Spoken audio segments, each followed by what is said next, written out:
Bien, veamos, ¿cierto? La clase anterior no alcanzamos a terminar eh, nuestro, nuestra clase sobre la vida de los marginales y quedamos en el tema de los niños. Y ya quiero profundizar un poquito y avanzar ahí.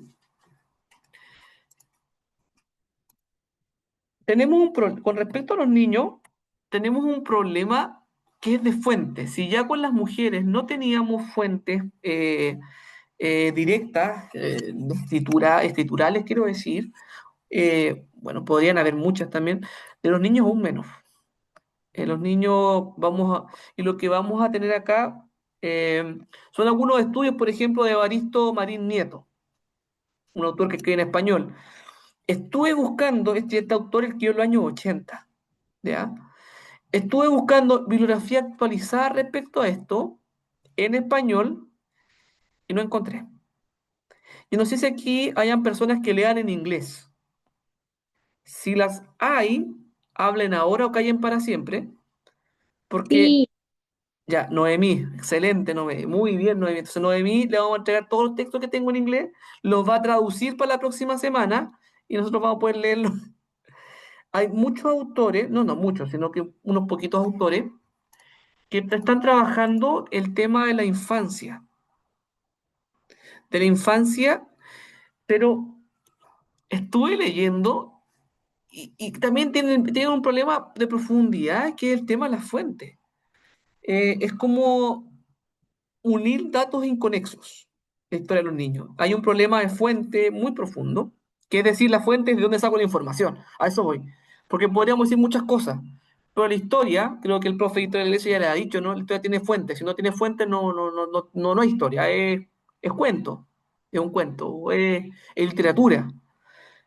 Eh, pero bueno, ahí después yo le voy a compartir a Noemí algunos textos o algunos links donde salen otros textos, papers especialmente, respecto a la infancia. Pero partiendo acá, vamos a tener, por ejemplo, en cuenta, nunca me olvido, nos contaron las mujeres y los niños. Son incontables, po. Los niños no son considerados en los relatos bíblicos como grandes personajes, a menos que ese personaje en la vida adulta haya sido importante. ¿Y por qué? ¿Por qué tiene importancia aquí? ¿Por qué, por ejemplo, la necesidad de Lucas de inventarle, me hago cargo de mi palabra, de inventarle la infancia de Jesús a modo de Daniel? Si uno lee la infancia de Jesús en Lucas y la infancia de Daniel, es lo mismo, con una otra diferenciación. Pero lo que hace finalmente, por ejemplo, el tema de encontrarse en el templo, Daniel lo hace. Entonces, cuando uno analiza la infancia de Jesús, se da cuenta de que lo que trató de hacer el evangelista Lucas fue finalmente decir, no sabes que la infancia de Jesús fue la de un niño normal. Pero obviamente cae en atisbos geográficos, quiere decir en poder venderle un poquito más la imagen a Jesús, decir, oye, Jesús desde chiquitito sabía que era Jesús. Y eso carece de criterio historiográfico, ¿ya? No tenemos fuente que digamos que Jesús, hay algunos protoevangelios o evangelios apócrifos que nos hablan de la infancia de Jesús, como que mató a Judas, después resucitó, y por eso se vengó de Judas después, porque tenía miedo, porque tenía mala de cuando chico, que Jesús resucitaba a los pájaros que mataba, que un día María estaba cocinando un pez y Jesús de pura broma le resucitó al pescado.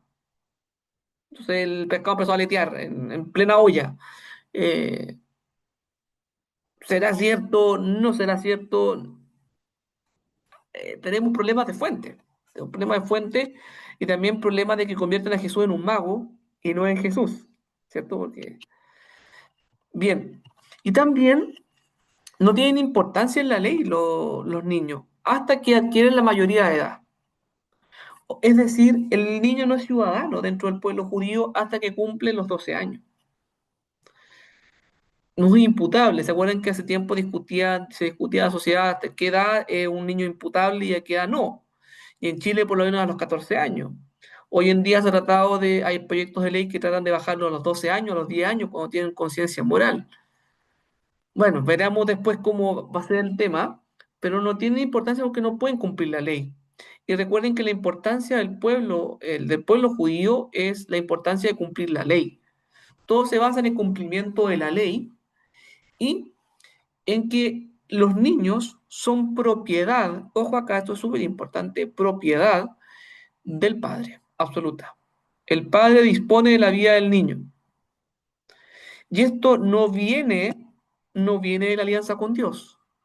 Esto viene de la cultura mediterránea, de lo que se llama la patria potestad. La patria potestad es la autoridad que ejerce el pater familias, es decir, la cabeza patriarcal de la familia, sobre todas las personas que habitan el núcleo familiar. ¿Y por qué hablo de esto, del núcleo familiar o de la familia? Porque nos enfrentamos a una familia patriarcal, es decir, en que el hermano mayor, el papá o el abuelo, si estuviese vivo, son quienes determinan la vida familiar y quienes poseen la patria potestad, en de una o menor rango, dependiendo del sexo, género y edad de la persona, ¿no? Y estado civil. Pero ahí está la máxima autoría. Y fíjense también que tenemos un problema en otras traducciones bíblicas, porque en los evangelios al niño se lo denomina indistintamente como pais o doulos. Niño o esclavo, en los evangelios es lo mismo. Entonces ahí tenemos un problema profundo porque los evangelistas no se ponen de acuerdo, no sé, ya no se pusieron de acuerdo, ¿no? En cuándo hablaba de niño o hablaba de esclavo. Porque uno al momento de analizar los sinópticos se da cuenta que, no sé, si ve los sinópticos de la sanación, no sé, sean como niños. ¿M? En uno utiliza la palabra pais, que viene de la palabra pedagogía o pegajodía, y también viene también en otros evangelios la palabra doulos, que es esclavo. Entonces, no tenemos a ciencia cierta a qué y cuándo se referían, especialmente los textos escritos en griego. ¿Ok? Y también, fíjense, ¿se acuerdan de los oscuros años 20 en los cuales los estadounidenses vendían a sus hijos? Que uno ve en historia, esta imagen típica de la mamá avergonzada viendo por otra parte mientras vendía a sus hijos por no sé cuántos dólares. En los tiempos de gran necesidad, los hijos también eran vendidos como esclavos. Para salir de la deuda, salir de la carestía, los niños eran vendidos, porque eran propiedad. Aún así había cariño y todo eso, pero eran propiedad, hasta que cumplieran la mayoría de edad, y en el caso de las niñas pasaban siempre siendo propiedad del papá, del esposo, del hijo. No había una libertad de autodeterminación. También vemos acá que si bien son propiedad, también son preciados. ¿En qué sentido? Son la esperanza de un matrimonio recién formado. Todo matrimonio judío recién formado lo que más espera es tener hijos.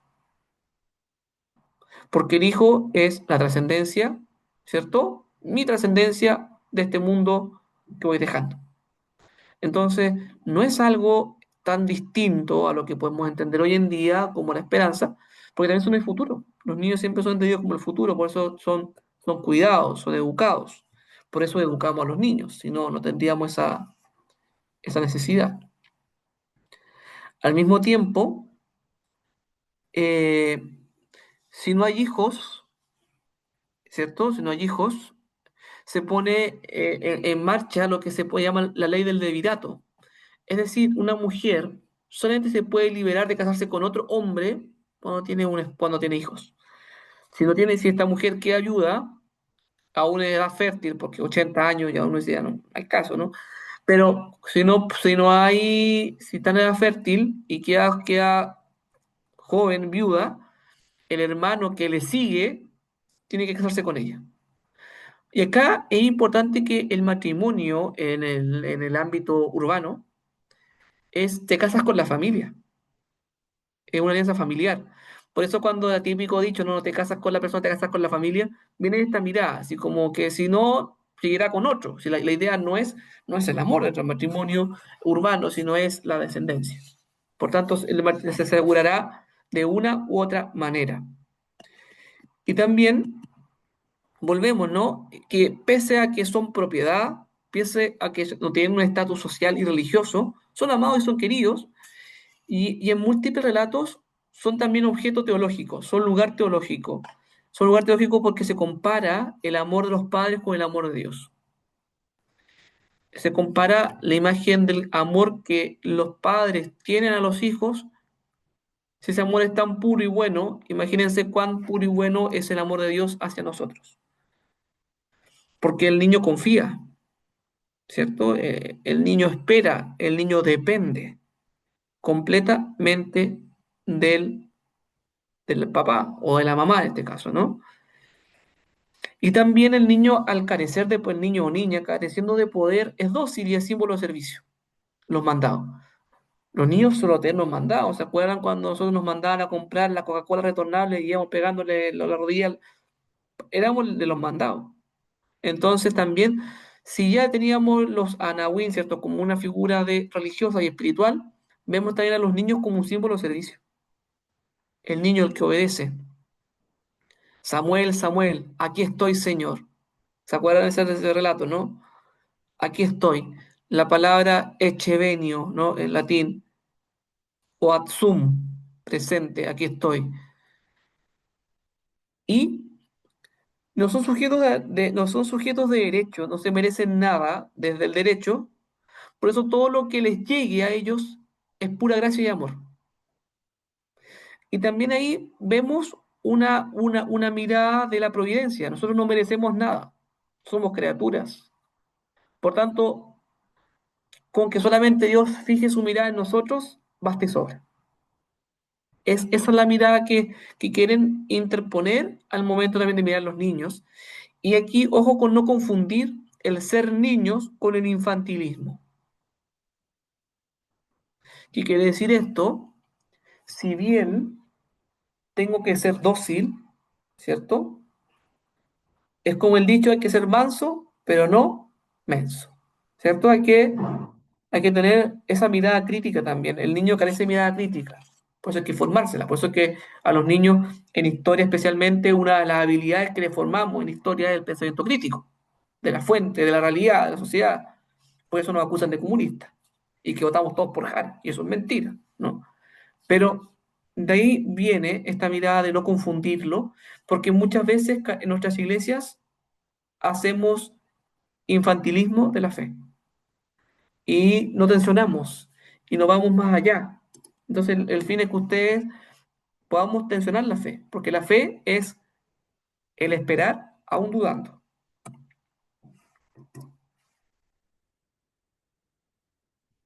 También, ya lo vimos, y el niño adquiere derechos, y aquí a los entes del niño adquiere derechos con un rito, cuando se hace hombre. Y el hombre, ¿cuándo se hace en el pueblo judío? Cuando es capaz de leer cuando es capaz de la, leer la ley. Cuando se para frente a la asamblea, abre el rollo y puede leer. Cuando el niño puede leer, ya tiene acceso a la ley y por tanto, teniendo acceso a la ley, su deber es conocerla para practicarla. Y la niña se hace adulta sin derechos cuando tiene su primera menstruación y se casa. Ahí es el paso, ahí termina la infancia. No sé si se acuerdan que antes existían varios ritos en la sociedad, especialmente en las sociedades occidentales, para hacerse hombre y para ser mujer. ¿No? El típico, a los 15 años el hombre lo llevaban a un lugar, ¿cierto? O un lugar donde el padre decía, "Te vas a ser hombre". Y a las mujeres apenas les llega la regla, ya edad de casarse, pues. O edad de hacer las cosas de la casa. ¿Cierto? Ya dejaba de ser niña, es como un cambio brusco. Hoy en día haríamos un cambio traumático. Si a una niña que es niña le llega la menstruación, no hay que, para qué decirle va a ser señorita. No, no. No, es niña igual. Tiene 12. Un día alguien dijo, no, que yo nací una mujercita. Flaco, tiene 10 años. Es una niña. Déjala ser niña.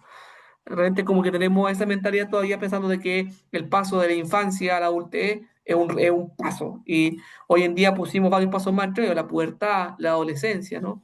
Esa adolescencia, esa imagen tan terrible del ser humano que uno le hace clase y son horribles. Y vos, no más que nunca haces caso a ese tipo de seres humanos que han medio hacer, con espinilla, cambios de humor. eh, bueno, a eso voy. Se va haciendo con un rito. La sociedad entiende que se comienza, y aquí cambia el rol, ¿no? Ya no es un niño, es una persona adulta que debe responder a un rol, a un estatus. Y por tanto ya es poseedor del honor y la vergüenza. Ya puede jugar con esos, con esos valores. Ahora, respecto a los campesinos.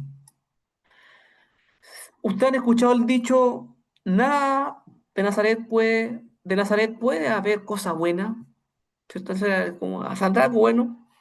Esto como este guaso bruto, ¿no? Todos escucharon como los guasos brutos que vienen del cerro y a mí me decían en la Universidad de Paso Pino, ¿no? Porque venía de Santa Cruz y venía con el caballo y hablaba bien cantadito cuando llegué a Santiago. Somos mirados como seres bien bárbaros, ¿no? Como medio brutos. O sea, no porque yo coma carne cruda de cordero voy a ser un bruto, ¿no? O porque yo tome ñachi, no voy a ser un bruto por eso. Pero bueno. Pero fíjense que dentro de la cultura, de las culturas, siempre lo urbano está por sobre lo rural. Lo urbano se entiende como la civilización, ¿no? Como lo culto, lo pulido, lo estudiado, no como lo bien. En cambio, lo rural como lo bárbaro. El de rural es bárbaro porque no tiene modales. Es bárbaro porque no entiende la ciudad, no sabe cómo funciona el metro. Por ejemplo, una cosa tan básica como nosotros aquí en Santiago nos movemos en metro, pero alguien de ciudad, de provincia, no tiene idea cómo funciona el metro. Eh, y también lo rural vive la marginalidad, porque recordemos que en el campo se vive lo que se da, de lo que hay. En el tiempo de Jesús no había supermercados en los pueblos intermedios. No había Super 9 en los campos intermedios de la región del Maule, por ejemplo, la región de O'Higgins. Ahora sí, y antes había que ir a la ciudad a comprar la mercadería. Hoy en día tenemos una sociedad que está un poquito más igualitaria, ¿no? Hay más acceso a los productos, pero en el tiempo de Jesús, imagínense. Si en la tierra se producía trigo, trigo todo el año y se acabó. No había avena y se acabó, punto. O cebada. Y se comía pan de cebada todo el año. No había. Entonces, se vive la marginalidad. Y también son marginados, no por pobreza, de repente el campesino puede tener mucha plata también, ¿m? Ojo ahí, pero también vive en la posición distante del templo, distante de la alianza, por tanto es marginado igual. Y también, no sé si les pasa, no sé que acá hay gente de región, no sé, Noemí parece que es de Puerto Montt, ¿no? Y en Puerto Montt hablan todos cantaditos y todos del más rico al más pobre y se juez. Eh, entonces, cuando viene a Santiago, uno no sabe si es un puerto montino, ¿cierto? De Valle Volcanes o de Peyuco Alto o de una población. Es difícil identificarlo de la forma de hablar. Para nosotros simplemente dice juez. Entonces es sureño y medio guaso. Da igual, ¿cierto? Aunque haya estudiado en un colegio pituco, no tenemos cómo identificar porque ya inmediatamente lo marginamos a a algo distinto. Y también,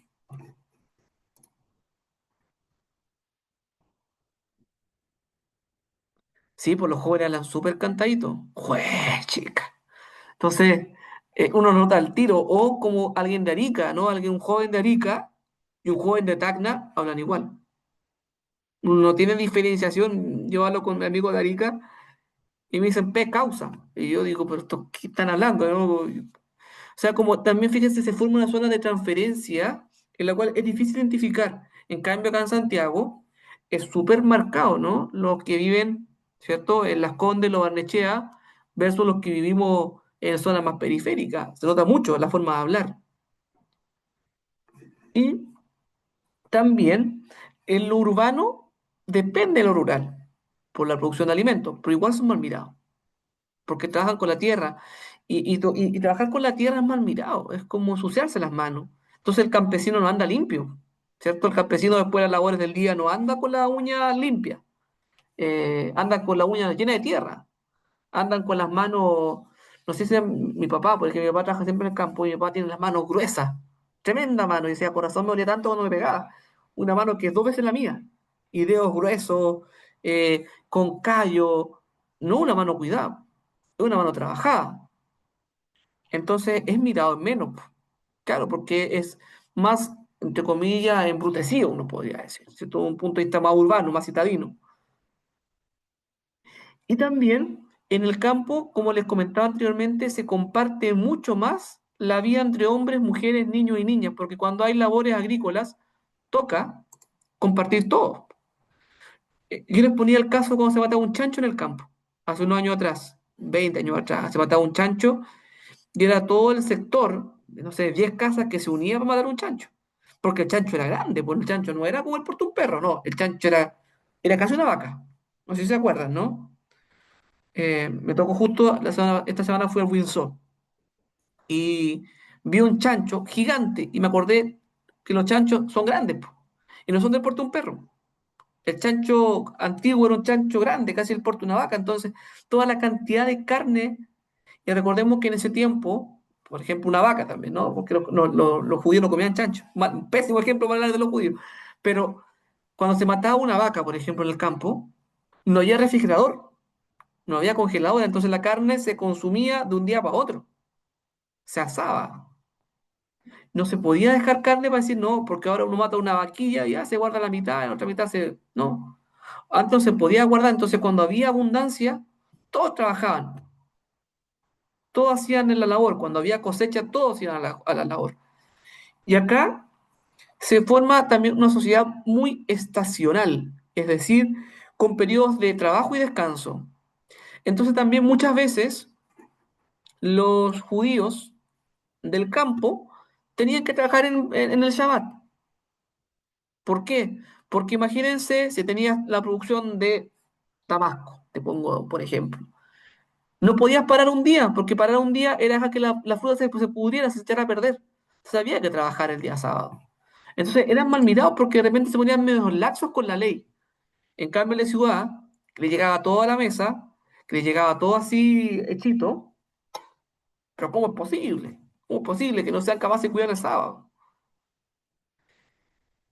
Hay siempre esta mirada urbana del cumplimiento de la ley, sin pensar en que en el campo las dinámicas que se dan son distintas. Cuando uno va en invierno al campo, estos meses no están haciendo nada. No sé si se han dado cuenta. Están tranquilos, más que poda, cuidar por ahí, ¿cierto? Pero no hay tanta labor en el campo. ¿Para qué decir los días de lluvia? ¿No? Los días de lluvia son días perdidos. El día de lluvia, pues uno va, por ejemplo, a Chiloé. El día de lluvia están todos escondidos en la cocina tomando mate y comiendo tortilla. Eso es el paraíso. Pero uno diría como santiaguino, pero están perdiendo el tiempo, porque no están trabajando, podían ser trabajo. ¿Cierto? Sí, podría estar teletrabajando mientras pesca un pescado, ¿no? Mandando ahí el barco solo a pescar o cosechar papas, ¿no? No, no podéis, pues si depende del tiempo, depende del clima, depende de la tierra. Entonces también es una actitud de cuando hay, trabajamos. Si hay para comer, comemos, si hay para tomar, tomamos, si hay para bailar, bailamos. Es un tema de decir, nosotros vivimos con otro ciclo, no vivimos parejo, no todos tienen lo mismo. Tenemos marcada y nos marca la vida. En el campo la vida se marca con las estaciones, con las producciones, con los procesos del campo, ¿no? Y, y también, aparte de eso, de ser marginados, van a también ser eh, totalmente invadidos con los impuestos. Son los que producen, por el campo es el que produce. El campo produce no, en ese tiempo no estamos hablando de grandes industrias, no hablamos de la industria tecnológica, no, en ese tiempo hablamos de que el campo es la fábrica del momento. Ahí se dan los alimentos, que es fundamental, y se dan uno que otro oficio, ¿no? Oficio ya sea técnico de mueblería, construcción, más que más los tecton que se habla en la Biblia, los maestros chasquilla. Jesús no era carpintero, Jesús era maestro chasquilla, porque la verdad es tecton, es decir, que trabaja con las manos.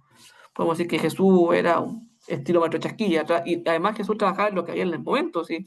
Probablemente muchas veces Jesús tuvo que cosechar, tuvo que cegar, ¿cierto? Tuvo que Y un día dije eso y dijo, ah, por eso es que el comunismo es el signo de Jesús, porque cegaba y también trabajaba con clavos. Es un poco forzada la comparación, pero el chiste es fome, pero es bueno, ¿no? Es interesante para poder entenderlo. Y también en el campo estaba muy asediado el tema de los ladrones por el ganado. Recuerden que en el campo es muy común que se robe uno que otro cordero, ¿cierto? Entonces, en ese tiempo, el pastor, especialmente en el verano, dormía con el ganado a la afuera. Dormía con el ganado a la afuera, mirando las estrellas. Y pasaban largos periodos con las ovejas, lejos de la familia. Por eso algunos autores más osados dicen que cuando el pastor conoce la oveja, el verbo conocer en hebreo es vará. Y vará es conocer, amar y tener sexo. Entonces, se las dejo ahí, la reflexión. Pero pues, se puede dar también otra reflexión, pero la finalidad es que tienen que vivir con el ganado que cuidan. Y muchas veces el ganado dormía en la casa del pastor. ¿Por qué? Por protección. En el invierno, todos los animales juntos, sin mucho pastoreo, sino que todos ahí echados, y aparte se tiempo en invierno. El invierno en Palestina es duro, porque es un invierno seco. Y ustedes saben que a falta el agua es un regulador térmico. Entonces, cuando es el invierno es muy duro. Se llega fácilmente a temperaturas bajo cero. Confirmen lo de Santiago, que estamos todos congelados. Normal que nos llegó a esta temperatura un poquito más agradable estos días, pero antes de ayer estábamos, pero como dijo, salió un video, aquí los pajaritos no cantan, estornudan, ¿no? Tosen los pajaritos cuando dan en la mañana. Y, y también, como les comentaba anteriormente, hay una dependencia climática. Y acá va en que largas temporadas de desempleo y hambruna. Y acá es un problema grave, porque es una tierra que tiene constantes sequías. Por eso es que es tan importante la lluvia para los palestinos. Porque eso quiere decir, si llueve, hay producción, y si hay producción, hay trabajo, y si hay trabajo, hay para comer. Por eso es que hoy en día los profes estamos muy asustados, porque al no haber tanta guagua, en unos años más no va a tener tanta pega. Ya se está viendo, por ejemplo, en los jardines infantiles. Yo en el jardín que mandó mi hijo, por ejemplo, antes eran secciones de 12 niños, porque es un jardín más chico, ¿no? Ahora son 8. Y no hay lista de espera, antes hay lista de espera. La Junji prácticamente no está teniendo lista de espera hoy en día. Entonces, pero también cuando hay lluvia en el pueblo, esperaban también lo que es el trabajo y el sustento familiar. Y muchas veces estos campesinos no eran propietarios de sus tierras, sino que las arrendaban. Era muy común el arriendo de tierra. Y los dueños de la tierra eran quienes vivían en Jericó, en Cesarea de Filipo, en las grandes ciudades. Entonces había grandes terratenientes, pero que no trabajaban la tierra, sino que la arrendaban a otros para que la trabajaran. Y mucha de la gente también trabajaba como jornalero de un terrateniente. El típico, ¿no? El peón del patrón. Y el sueldo que era un jornal, ¿para qué alcanzaba? Para una porción de pan y un pescado. Podríamos estar hablando hoy en día, sacando como conclusiones, correspondía a cerca de 5.000 pesos el jornal. Pensando de que una persona tiene que ganar eso, pero con eso también mantener la familia. Entonces imagínense el estado de pobreza que había en el tiempo de Jesús. Empobrecidos, despreciados también porque eran, recuerden, medios brutos, ateos o herejes porque no respetaban el Shabbat. Pero también acá surge una manera de entenderse con Dios, porque van a volver a sentirse los pobres de Yahvé e hijos de la tierra, que va a ser una forma de entender también su alianza. Dios está con nosotros en el trabajo, no solamente en la oración, de que rompen, no solamente en el culto. Dios está con nosotros en todo momento, nos acompaña. Dios es el que siega con nosotros, el que siembra, el que cosecha, es el que sufre hambre. Y Dios también dentro del campesinado va a ser el que acompaña la vida familiar. Y como anexo acá, en el campo es donde se vive lo que podemos llamar el amor romántico, que no se me voy a ponerlo acá, pero el amor romántico es propio del campo. ¿Por qué?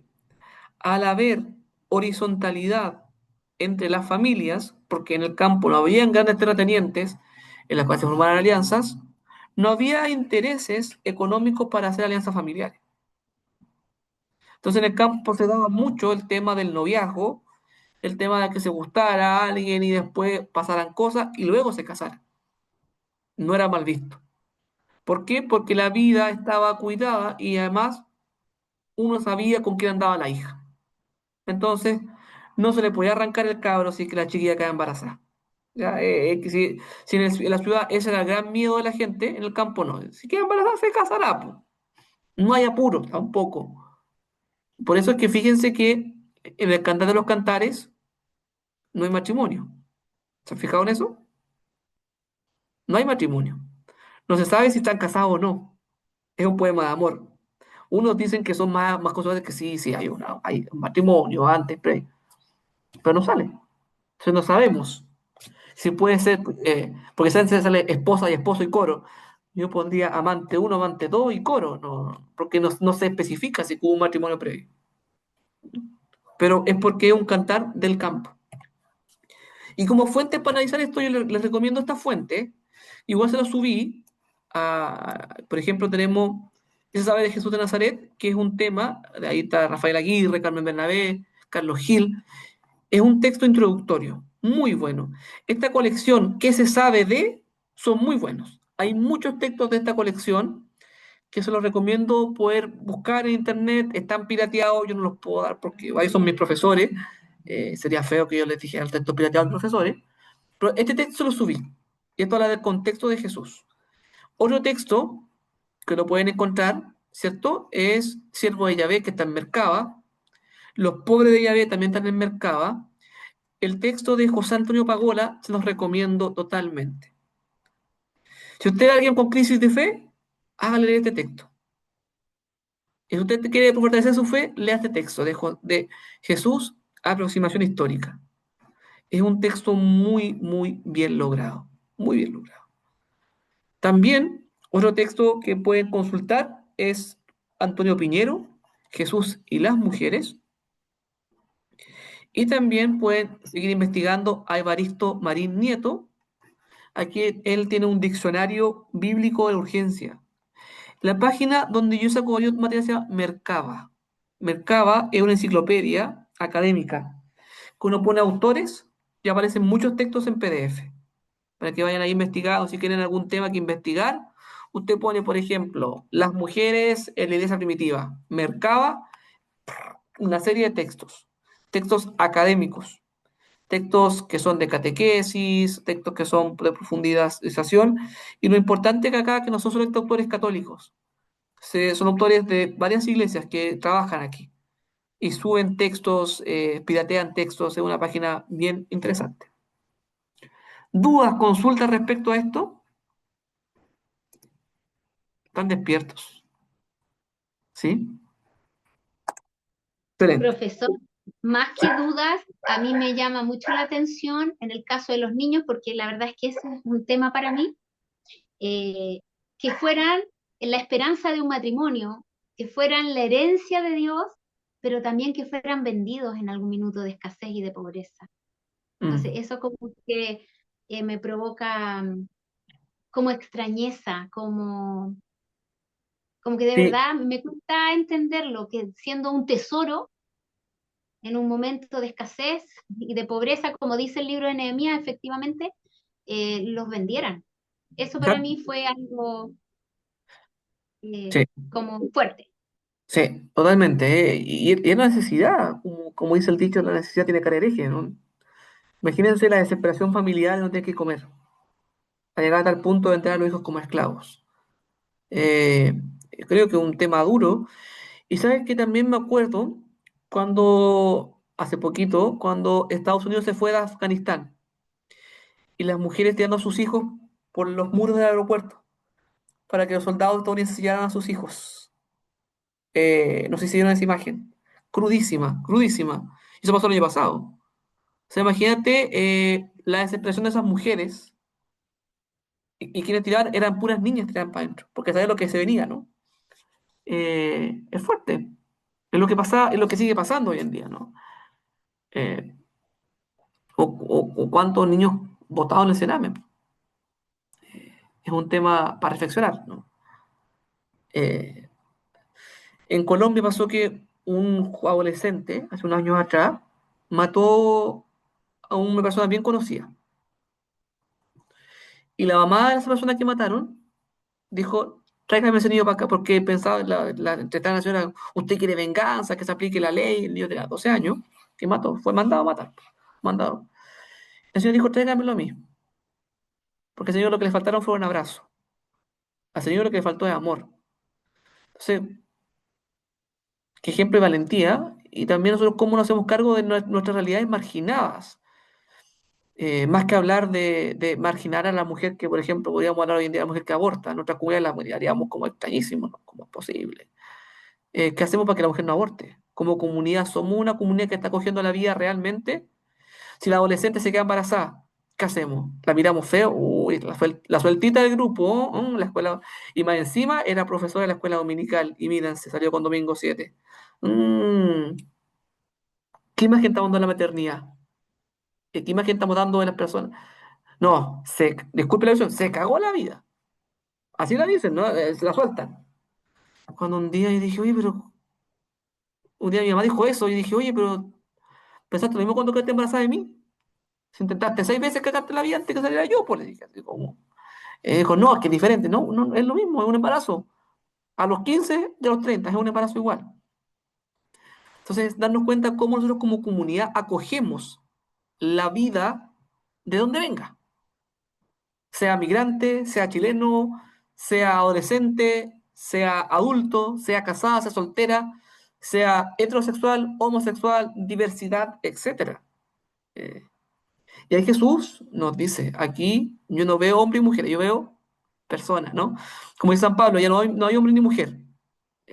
Eso yo creo que San Pablo ese fue bien, bien visionario. Aquí hay cristianos nomás, al final, seres humanos, personas. Y como personas capaces de Dios, es decir, capaces de la alianza, capaces de conocer a Jesucristo. Y eso es lo único que debe importar. Bien, vamos entonces con otro tema. Hoy día Profesor, queremos, ¿sí? solo un comentario de lo que estaba diciendo, como estoy trabajando. Eh, Me parece que la iglesia, hablo por la iglesia metodista, y me hago cargo de mis palabras en términos de que yo creo que de repente hemos olvidado esa parte desde el cuidado de nuestros niños. Y lo digo con justa razón porque eh, el psicopedagógico Juan Wesley fue una institución que por muchos años cuidó a los niños con multidéficit y niños que no eran recibidos en ningún colegio por sus características. Eran niños que tenían autismo y además asociaba otra discapacidad. Y, y finalmente la iglesia cerró eso, lo cerró. No hubo, ¿y por qué lo digo? Porque yo postulé al cargo de directora de ese colegio como educadora diferencial. Y yo trabajé un año en esa escuela. Y fue un trabajo muy arduo que me tocó hacer después de que la señora Raquel Pávez dejó el cargo de directora. Ella ya hoy día tiene 90 y tantos años, eh, su salud mental está muy deteriorada y yo me hice cargo de ese colegio. Y yo estuve un año. Hicimos mucho trabajo, a mí me gustaba mucho porque creo que parte del legado, y en esto que tiene que ver con Juan Wesley, como nuestra doctrina metodista, la educación era un puente importante y además era un apoyo importante que se hacía a una comunidad que no tiene espacio en muchas partes. El niño con discapacidad múltiple no tiene espacio porque es una discapacidad que trae muchos desafíos. Yo trabajé un año y a mí me despidieron, no me renovaron el contrato y a los 2 años cerraron ese colegio. Y pasó así como un zapatito roto. Aquí no ha pasado nada, qué pena, no se pudo, pero uno es como lo que hace el Ministerio de Educación. El Ministerio de Educación dice, no, es que el 90% tiene educación de calidad. y hay un 20%, hay un 10% que no, pero es un número, pero ese número es una persona, es un niño, es una familia. Entonces, yo creo que ahí nuestra iglesia está el debe, porque hoy día ese paso que se cerró, de verdad que hacía mucha falta. Yo hoy día vivo cerca del Colegio La Aurora de Chile, que está acá en Ñuñoa, y yo veo a los alumnos del colegio intentando llegar a esa escuela, intentando, porque en realidad tampoco tienen los espacios para poder atender a estos niños con discapacidad múltiple. Es un desafío tremendo. Un niño autista que es ciego y sordo, ¿qué oportunidades tiene? Y la iglesia teniendo un espacio con una directora que se la jugó. Yo lo digo con todas sus letras porque yo fui parte del consejo administrativo en su momento y vi lo que ella luchó para que ese colegio de particular pagado pasara a subvencionado, subvención gratuita, siempre buscando apoyo, financiamiento, porque era muy difícil mantener al personal con ese nivel de desafío, también era difícil. Y yo creo que a la luz de lo que usted está diciendo, que estamos como mirando para atrás, digamos, una historia, hoy día nuestra iglesia yo creo que falló ahí, y falló feísimo, feísimo. Eso. Gracias, gracias, Eunice. Gracias. Creo que es importante, como les decía, que esta material les vaya a ustedes dando sentido. Si no tiene sentido para ustedes, no tiene, no tiene sentido ese sentido, ¿no? Y, y una vez más, estamos como cristianos llamados a integrar la vida completa. Y aquí algo que no lo mencioné, los primeros cristianos se destacaban por algo. Ustedes saben que en el Imperio Romano, probablemente el profe de Historia de la Iglesia les comentó, existía la eugenesia, ¿no? ¿Saben lo que es la eugenesia? ¿Alguien sabe? Eugenesia. La eugenesia era si un niño salía enfermo o deforme o débil, se dejaba fuera de la puerta y que se muriera de frío o se lo llevara a cualquier cosa. O sea, era en ese caso descartado, ¿ya? Y cuando los cristianos empezaron a hacer un movimiento más numeroso, se dedicaban a recoger a estos niños. Y era muy común, esto se ha descubierto por temas de análisis de catacumba, que como los niños con síndrome de Down, con deformidades, eran acogidos en las familias cristianas, o muchas veces también estos niños eran aceptados completamente. Y era muy normal ver familias cristianas con niños enfermos, con gente enferma. Y era muy propio de los cristianos. Entonces creo que ahí también hay un aprendizaje para nosotros, ¿no? Cómo acogemos la vida de aquellos que no son, en este sentido, normales, entre comillas, cómo la aceptamos. No es fácil. No es fácil criar a alguien con autismo, con síndrome de Down, con alguna enfermedad, con alguna necesidad educativa especial permanente. No es fácil. Pero los primeros cristianos lo entendieron, que era nuestra misión también, acoger la vida. Y si nos declaramos como pro vida, es todas las consecuencias, todo lo que trae con ello. Porque la vida no tiene pura gente normal, ¿cierto? Eh, Solamente miren a su jefe, ¿no? Mentira, ¿no? Es es una idea de darse cuenta de eso. Bien, ahora, para ir cerrando este curso, les propongo una cosa. Tomémonos un break de 10 minutos para que vayan a tomarse un café, un té. Luego volvemos porque quisiera terminar la parte de materia como tal, hablándoles ya, ¿y Jesús dónde calza en todo este cuento que tenemos al profe? Ahora, mi idea es poder un poco situar a Jesús en el entorno. Decir, miren, y aquí estuvo Jesús, históricamente hablando, su fuente y todo eso. Entonces, para que descansen, traigan los cuadernos, tomen apuntes, saquen fotos, hagan sus preguntas, el fin es que podamos participar harto, porque hoy son bien silenciosos, entonces me quiero más polémica, ¿ya? Quiero que me discutan por qué Jesús no fue gay, por ejemplo, que lo voy a dar todo el fundamento de decir que Jesús fue gay. ¿Ya? Y quiero que algunos me digan, no, profe, ¿por qué? Oiga, ¿sabe, profe? ¿Sabe que sí? ¿Ya? Entonces quiero que podamos dialogar y podamos también, como les dije, tensionar lo que es nuestra esperanza con lo que dice la historia. Que desde la tensión nace también nuestra fe. Si no está tensionada, no es fe. Eso, tomémonos un tiempito, 10 minutos y volvemos.